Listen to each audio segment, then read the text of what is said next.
Hello everyone, welcome back to another video. Today's video is going to be a quick one. I'll be going over how to repair your Microsoft Office. If you're new to this channel, welcome. I thank you for watching this video. My other videos, I do a lot of technology tutorials, so if you like this video at the end, just give it a thumbs up.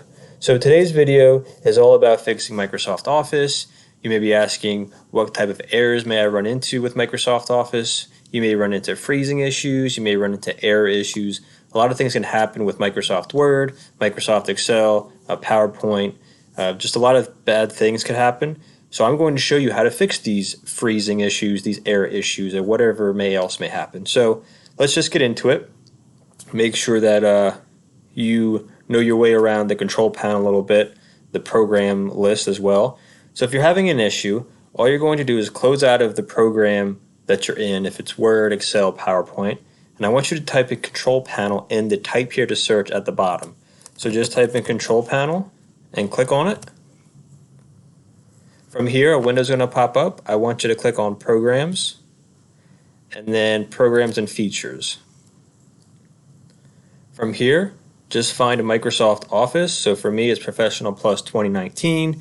You may have 2016 installed. So this applies to Office if you have Office at home downloaded, if you have Office at work installed. This just helps, either or. So if you have it for personal use or for work use, this will help you clear out any issues that you may be experiencing. So once you find Office in the uninstall or change a program window, you're just going to right click it and click on Change. A pop-up window is going to come up and it says, do you want to allow this app to make changes to your device? You're just going to click Yes. From here, another window is going to pop up. It says, how would you like to repair your Office programs? You could do a quick repair. It repairs it really rather quickly. It fixes most issues without the requirement of an internet connection. Or you could do an online repair.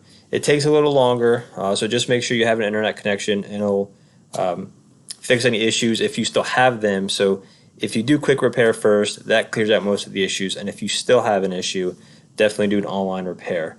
So you can click either one. It'll take some time, but it should fix any issue that you may be having. So if you like this video, give it a thumbs up. It was a quick one, and I'll see you guys on the next video.